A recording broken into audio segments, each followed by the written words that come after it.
Someone You Should Know. A program about people you know and even more that you don't. Hosted by Stuart Sax, veteran, husband, father, and grandfather.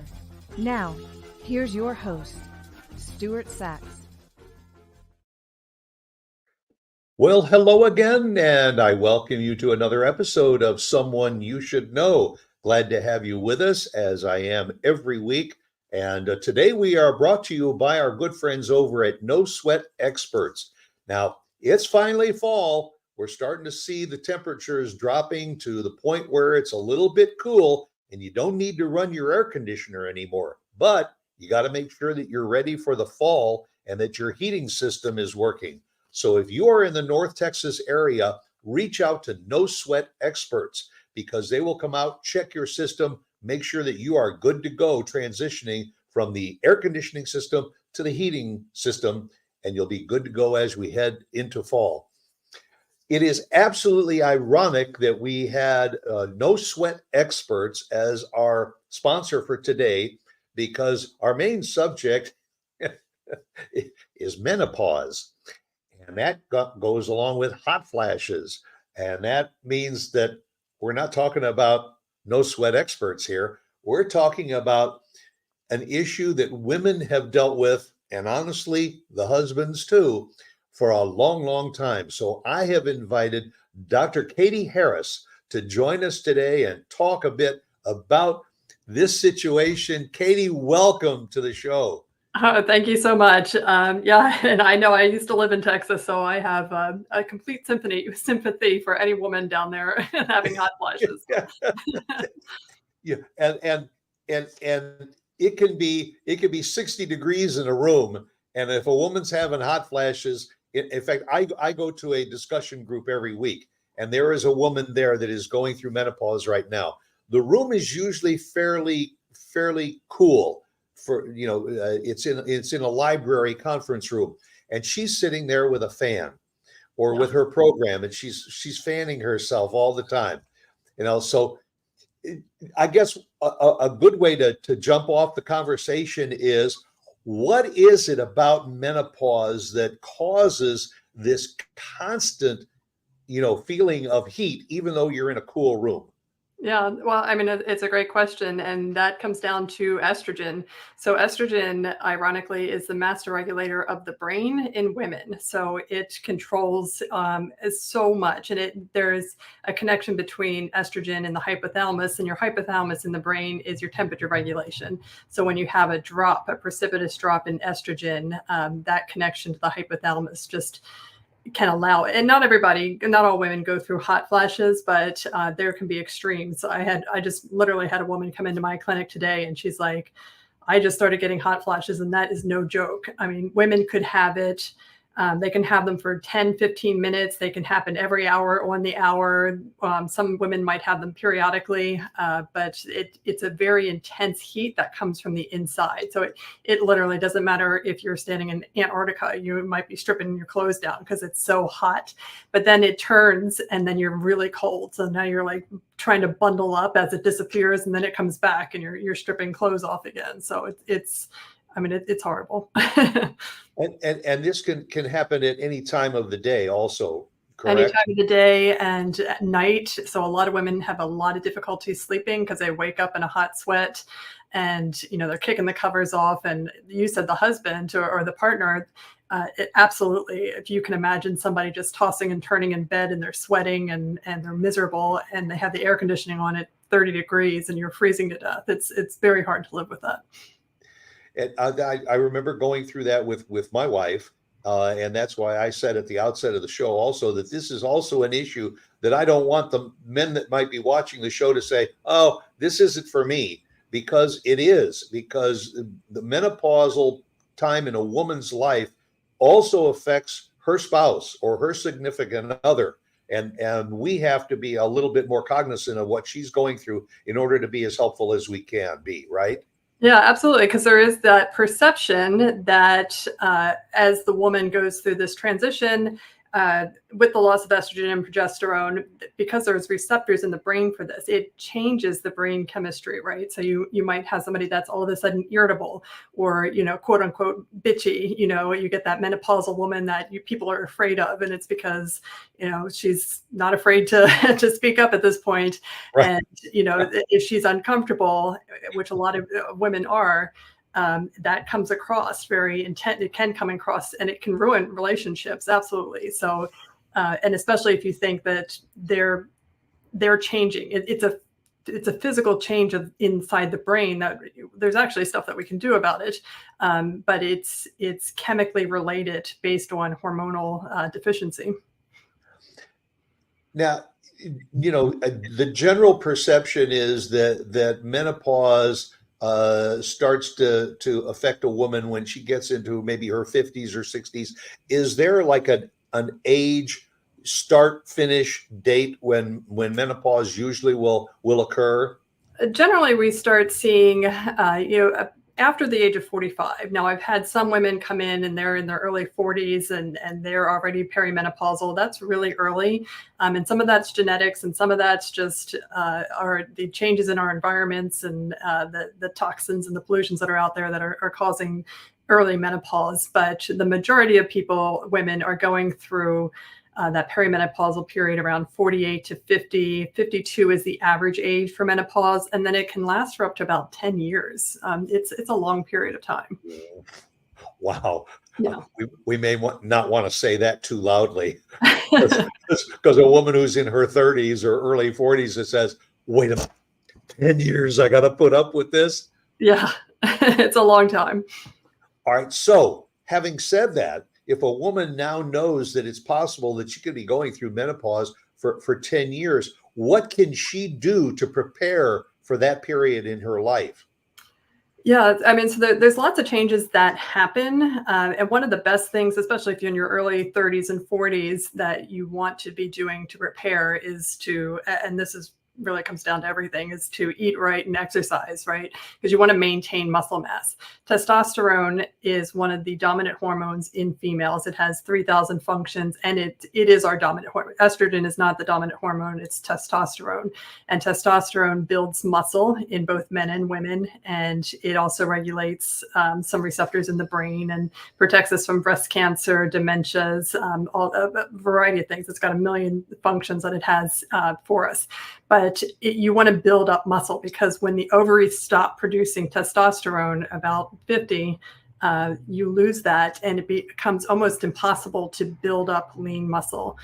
So you have what you have. Unless you replace the testosterone, you're on a downward trajectory of losing muscle mass 10% every decade, right? So by the time you're 80, you're incredibly frail and you might be sarcopenic, which is just muscle loss. And that's where you start getting hip fractures and bone fractures and that kind of stuff, because you don't have the muscle mass to really to move around and be as physically active as you are at the age of 50, let's say. What you're saying just resonates through me and through my family, because I have seen all of that happen with my mother-in-law, my mother, and all as they aged, just getting up out of a chair, all of a sudden they might lose their balance a little bit, and a lot of it is because they either didn't prepare for that portion of their life, or the lack of exercise. And when we all have a lack of exercise for any length of time, everything starts to break down: the muscles, the bones, your emotional support system also. Yeah, absolutely. People don't realize how important muscle is. Now, we will be scrolling across the screen throughout the show, your website, phillywellnesscenter.com. And I don't want the people that are watching and listening to be misled by the fact that you are in the Philadelphia area and that what you do is just for the people in your neighborhood. Because for those that are watching and listening, wherever you are all over the country, there is something on that website that each one of you can probably get some very, very valuable information. And you also have the link to reach out to Catie in order to answer any questions that you might have. On the website and all, there is a lot of information, the services that she offers, and right on the main page, part of the way down on that main page, there is a listing right there. Age-related decline in your hormones can compromise your health. And all of a sudden, I'm looking over that list and I'm realizing that even as a male, I am probably guilty of every item on that, with the exception of the hot flashes. I haven't had that, but the weight gain, the muscle loss, the brain fog, the stress, all of those things cross gender lines and all. And so one of the questions that I have for you is the services that you offer for women that are going through menopause.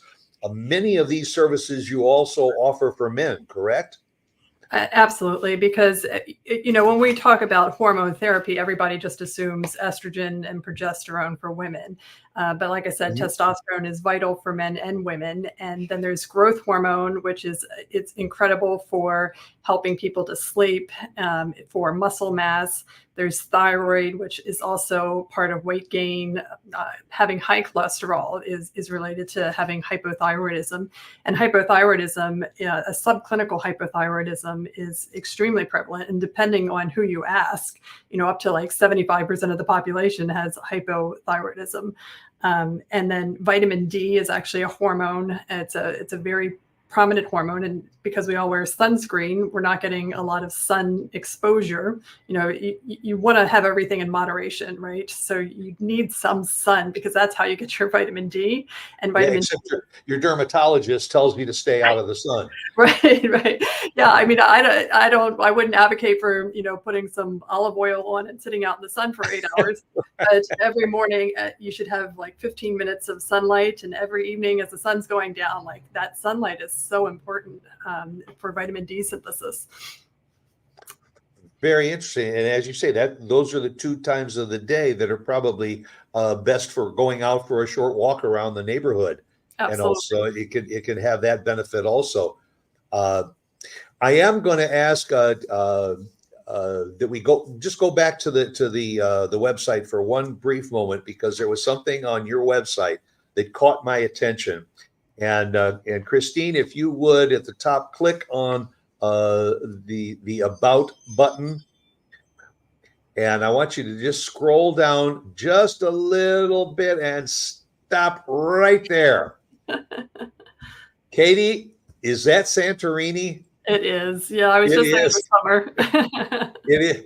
I was going through your website and everything, and I said, oh my God, she's in Santorini. It is one of my most favorite places on this entire globe, and it's such a fabulous picture. I just wanted to share that with the people that were watching and listening. Yeah, that's Vera. That's so we went over to that area, and it was absolutely gorgeous. It was hot as, oh my God, because I was there in July, but it was wonderful, absolutely beautiful place. And it was not hot flashes; it was just hot from the. It was hot. It was 100 degrees. Well,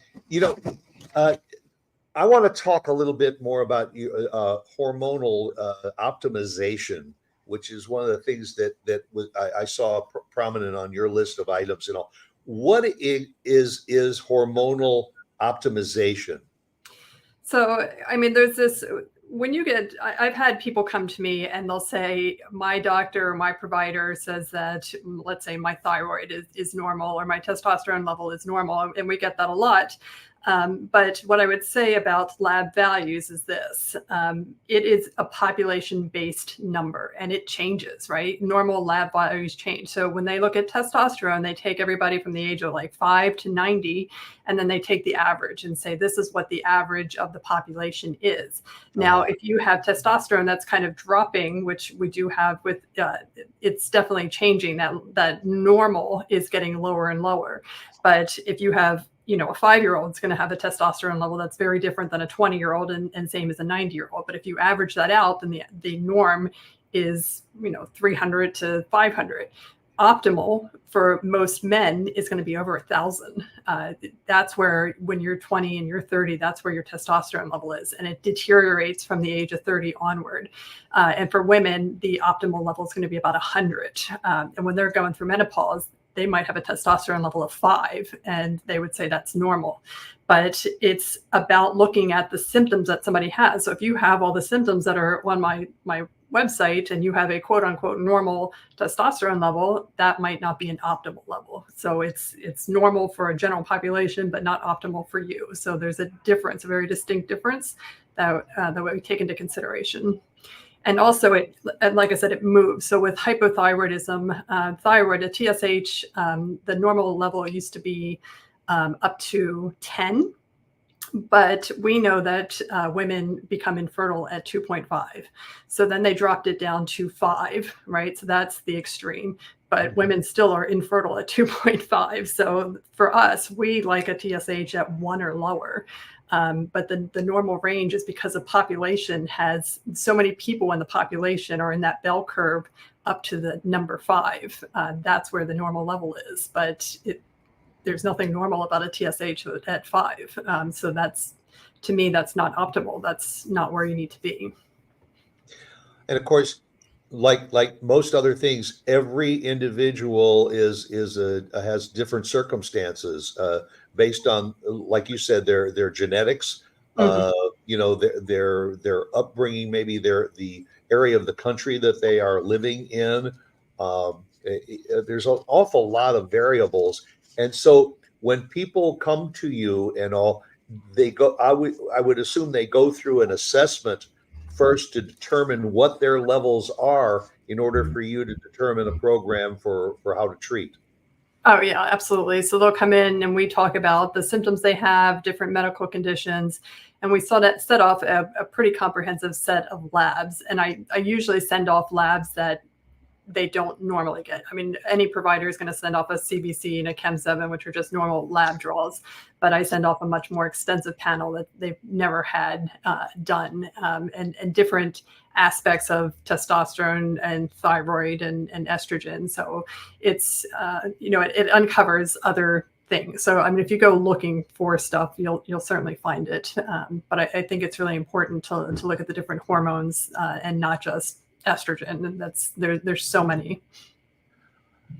Now, again, for those that are watching and listening, obviously, when you're talking about these assessments and everything, people in the Philadelphia area come right to you.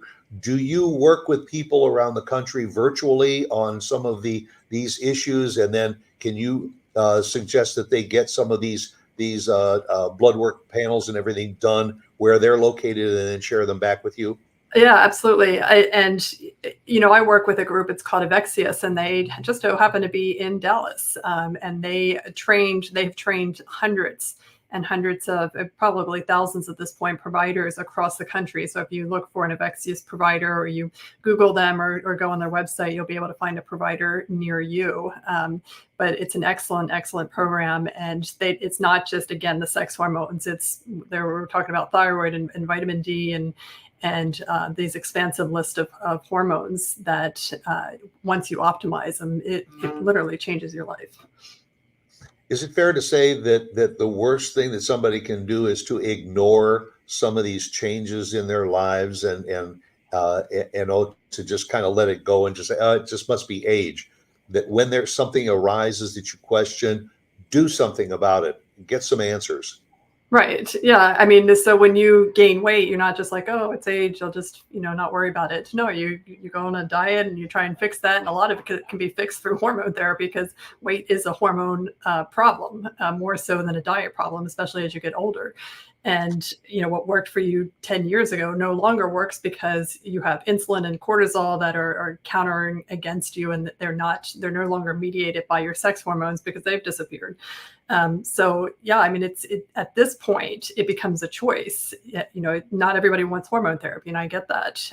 And there's certainly other ways around it. But if you want that foundation of health, it starts with hormones. It starts with hormones, and it starts with the vitamins and minerals that support the hormones, because they need support. And if you're not taking in the right vitamins, vitamin Bs, your mags, iodine, which supports thyroid, this has to come from your food or from supplements, ideally your food, and they support the hormones so that they can do what they need to do.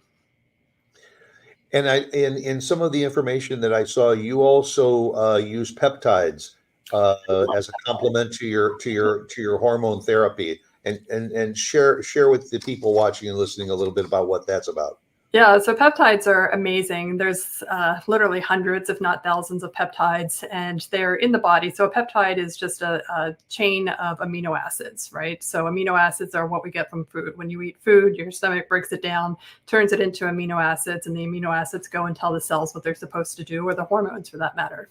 And so, a chain of amino acids up to 50 is a peptide. Over 50, it's now called a protein, which is something most people are more familiar with. But as they're cell signalers, so they go tell the cells, hey, you're supposed to do this, right? So very few peptides have any side effects. Most of them are naturally occurring in the body. And, if you just replace them, either taking them orally or injectables, they're quite amazing. They're short-lived, and they do what they're supposed to do. Many of them are what we call pleiotropic, meaning they have multiple effects, right? So you might take, let's say there's a peptide called BPC, which is body protective compound, and you take it for gut health, but it also decreases inflammation. It heals tissue. It helps with hair growth. I mean, it has a million different things that it does. And it goes, when you take BPC, it goes to the area where it's most needed. It does what it needs to do, and basically tells the cell what it's supposed to be doing. Unlike a medication, if you take a pharmaceutical medication, typically those medications, in order for the pharmaceutical agents to get patents, they have to alter it, right? So it's no longer a natural substance. It has to be altered in order to get a patent.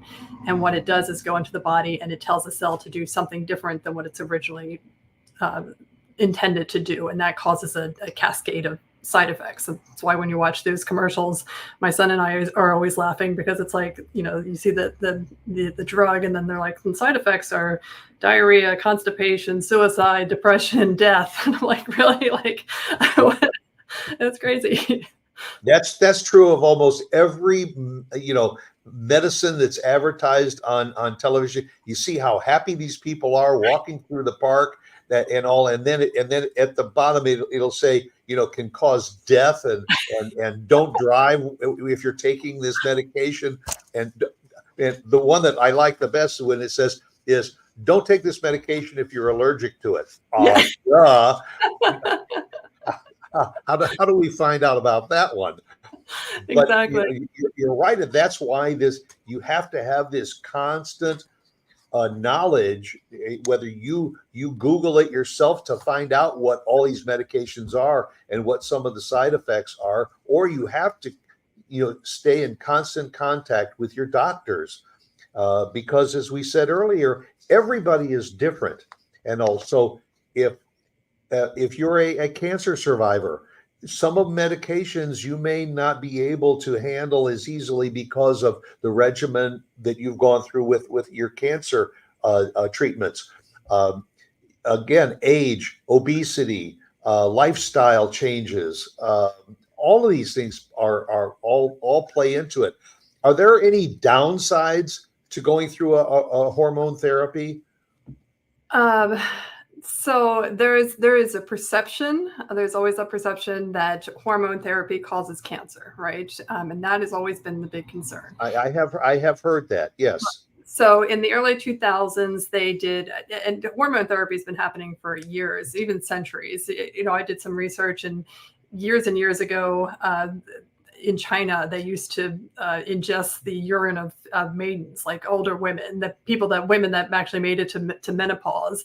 And nowadays we have less disgusting ways to do it, but they wanted the metabolites of estrogen, and that calmed down the hot flashes. So this has been going on for centuries, and hormone therapy in our country has been going on since the early 1920s. So there is a huge database of information. It's been around for a long time. Over 100 years now. Yeah. Wow. Yeah. So it is very, very well studied. There's tens of thousands of studies on hormone therapy. So this one study, the Women's Health Initiative, they canceled it early because there was one arm that had a non-significant event, which was one additional person had developed some sort of breast cancer, which 17 years later, the investigators came back out and said, that was probably a mistake to shut it down. But it was so detrimental, and it was such a media frenzy that, they took it and ran, and they're like, hormones cause cancer, and they shut everything down. Though ironically, people still took birth control, which is there's more estrogen in birth control than in hormone therapy for menopause. So they shut everything down except birth control, and millions of women went off their hormones, and the cancer rates actually went up. They didn't go down. The breast cancer has been going up, for years, for decades. It's getting worse. But fewer women are on hormone therapy, and they're terrified to go on it because even to this day, providers still reference the Women's Health Initiative. And again, the Women's Health Initiative investigators came out and apologized for that study of being so just such a circus of what happened. And they've done studies showing they've estimated over 100,000 women have died because they went off of their hormone therapy, and they ended up with hip fractures and heart disease. Heart disease actually kills more women than cancer, like tenfold. There's you have like a 25% chance in your 50s of dropping dead as a woman just from heart disease. And testosterone replacement is instrumental in keeping your cardiovascular system cleaned and your cholesterol at normal levels. It's really, really important. So, and even with prostate cancer, the only connection between cancer and testosterone is a low testosterone level is associated with prostate cancer. They've never shown any high prostate cancer and high testosterone has never been found.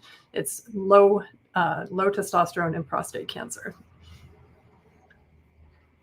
It's the more we talk about it, I think sometimes the more answers that we get, the more questions arise.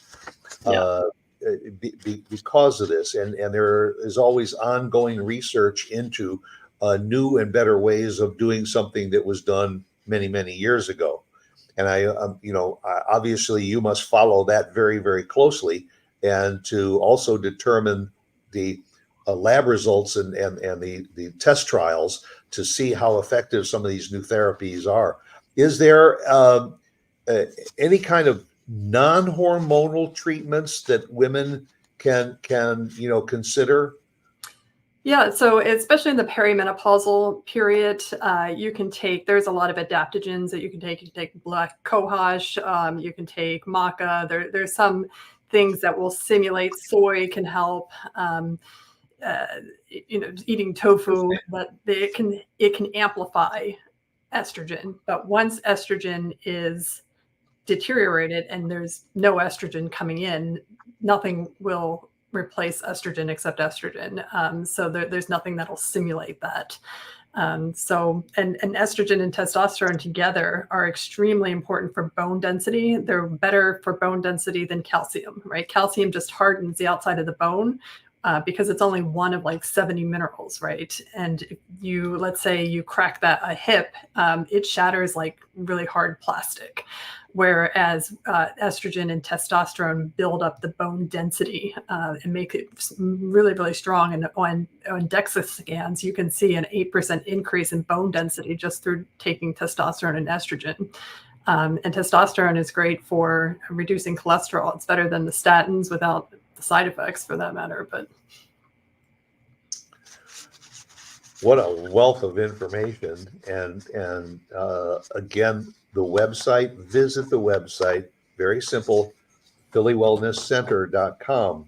And if you have questions, there's a way there to just reach out to Catie. And even if you want to have a consultation and all, and because you have questions, don't let your questions go unanswered. That's probably the worst tactic to take, is if you've got questions and concerns about how your health is changing, or both men and women, reach out, get answers from somebody who makes it their life's calling to help you in these areas. You mentioned earlier in the show a little bit about a brain gut connection. mm-hmm. And I want you to expound on that a little bit, about what we all have to do in order to make that beneficial to as we age. Yeah, and so I mean, we really look at hormones, we look at gut health, and gut health is really, really important. This will affect weight. It affects, I've had people come in and they're like, I have migraines. I'm like, let's do a stool test. And they're like, what? Where did that come from? And it's Right. because your vagus nerve goes from the brain down to the stomach. And I worked neurosurgery for 25 years, and, I saw acute brain injury, neuro ICU, and it would always paralyze the gut, right? So why does a brain injury paralyze the gut? It paralyzes the gut because of the vagus nerve. And the reverse happens as well. When you have a gut that is, let's say, a leaky gut, or a gut that's just not functioning, that transmits the other way from that connection through the vagus nerve in the reverse. So if you have a leaky gut, so let me give you an example. A lot of people have low hydrochloric acid in their stomach, right? If you have a low amount of acid in your stomach, you cannot break down your food. And if you don't break down your food, then your food passes from the stomach into the small intestine in, not a decomposed form, or in the form that it's supposed to. So then it gets to the small intestine, and the small intestine has to try and break it down, and it gets inflamed. And when the small intestine gets inflamed, then the permeability of the intestine becomes increased. And when you have impermeability, some of the proteins can release out to the bloodstream. And when that happens, the body starts to attack itself. So now you have like an autoimmune condition. And that inflammation in the gut also gets transmitted to the brain. So now you have inflammation in the brain as well. So that can cause migraines. It can cause, all kinds of, they're finding all kinds of things that it can cause. But whenever we do have people come in, I really want to go down the path of gut health. Sometimes it takes a lot of convincing, because they've siloed the problem into one area, and it's just kind of like, but the root cause is this. I can give you some medications to help the headaches, but if we don't do something about your gut, it's just going to keep coming back.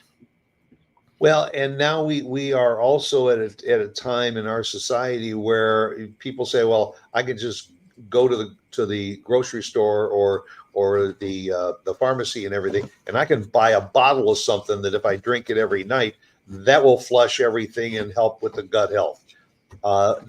Is that a viable alternative, or is it more hype than help? Yeah, I mean, there's never ever a simple solution to anything, but your microbiome and your gut, there's trillions of microbiome, and you are actually more microbiome than you are human, because you have more microbiome than you have cells, and anything can shift it. Wow. Yeah, it's really amazing, and we're only really in the infancy of understanding the gut. So what we do today might be really cavemanish compared to what we'll be able to do in 10 years from now. But what we know today is you need to alter the gut microbiome. We have to stop killing the bacteria. Taking antibiotics is dreadful for the microbiome, because it can wreak absolute havoc. It can cause all kinds of stuff, really bad stuff happening in the gut that will manifest itself in the body in multiple different ways. They've actually done, in rats, they've done studies where they took the a good microbiome and placed it in a healthy rat, or I'm sorry, in a unhealthy rat, and that rat became healthy. And they've done the reverse, where they took an unhealthy rat's microbiome and put it in a healthy rat, and that rat got sick, like really, really sick, and gained a whole bunch of weight. So it's a very powerful, it's almost an organ system in and of itself, and we're just beginning to understand it. You know, I keep thinking how often people say that there's a pill for everything. And I know from personal experience and with other people that very often when you start to take a pill for one thing, it becomes counterproductive for a pill that you may be taking for something else. Some people take vast amounts of vitamins every day. Again, as we said earlier in the show, everybody's situation is different. I know people that are on vitamin regimens where they will take 100 pills a day of various compounds and all that, because one works for this and one works for that. And if it works for them, fine. If I take multiple pills, I seem to have reactions to it. And also, I'm more of a candidate of trying to eat different real foods, organic foods, and everything as an option to that.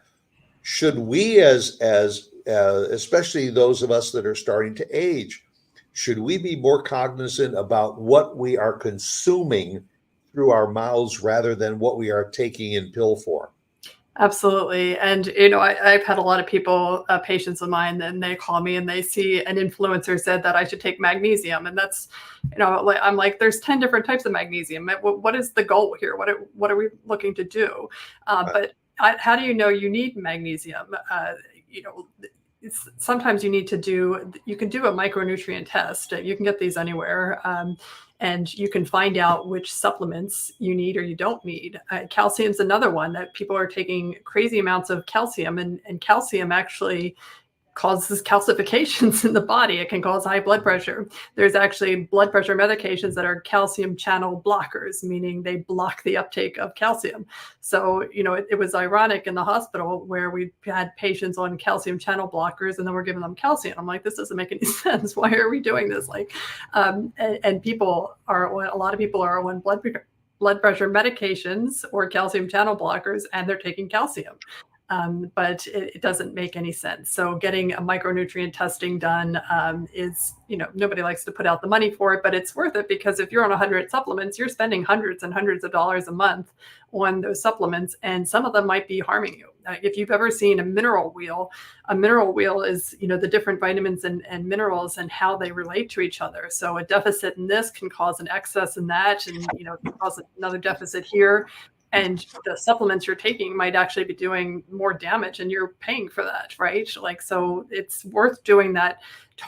We can target and customize your regimen and your supplements. You don't take supplements because some influencers are good. Yeah, they're all good, but are they good for you is the more important question. Interesting. I saw that in September you had a summit, a balanced body menopause summit. Is that something that you do just once a year or a couple times a year? And again, is that something that people have to come to you to do, or is it something that's available virtually for those around the country to follow? Yeah, no, it's absolutely. The whole thing is on YouTube at this time. We have a YouTube channel that you can get to from our website. But it's there. And then each month I do a webinar. Like this month, we're talking about hair loss. Next month, we're doing urinary incontinence, and we'll do weight loss, and we'll start with the peptides in January. But yeah, just really trying to focus on specific areas for people. But yeah, they can see the menopause summit still. And I also see that you also host a podcast. Yes. Beyond the medical algorithm. I looked at a couple of the episodes, and there's a lot of very, very valuable information. What what possessed Catie Harris to follow this career? And I mean, you are just totally passionate about what you are doing and how you can help people and all. Is this something that from an early age you really wanted to do, or you just fell into it? I just, like I said, I did neurocritical care for 20 years, and I saw how the brain injury affected not just the Yeah. gut, but the endocrine system. I just saw the outliers, right? And in the reverse, it, to be honest, I was exhausted working in the hospital, and I wanted something a little happier than neurocritical care, which is not a happy place. Yeah. So this is much nicer because we can prevent a lot of brain injury, preventative brain injury, right? And by keeping your endocrine system intact, keeping your gut health intact, keeping your hormones optimized, we can decrease the rate of aging, the rate of cognitive decline. Can I promise that it won't happen? No, of course not. But you can reverse that process and you can slow it down. Because we should all have the goal of living to 100 or 120. Like, it's possible, but you're going to need some help because what we've been doing isn't working for 90% of us, or I think only 1% make it to 120. It's not out of the realm of conceivability. It's right there for a taking, but we have to make that effort to delay the aging process as much as possible. And a good place to start is at phillywellnesscenter.com and follow some of the information that's on the website. And again, feel free to reach out to Dr. Catie Harris if you have questions or concerns for yourself or somebody in your family even. And if you are a woman that is of that menopausal age and you've got questions about why it's 60 degrees in the house and you're sweating, and I'll reach out and ask those questions. Don't let them go unanswered. Catie, thank you very, very much for taking the time to share your knowledge and your expertise and your passion with the people that are watching and listening today. I really do appreciate it. Yeah, absolutely. Thank you so much for having me. I always end my show with a quote from Oscar Wilde: "Be yourself because everyone else is already taken." And for Dr. Catie Harris, she is herself, and she can help you if you have questions. So go out and make it a good day. Come back and visit us again next week for another episode of Someone You Should Know. And again, a big thank you to Dr. Catie Harris. Thanks.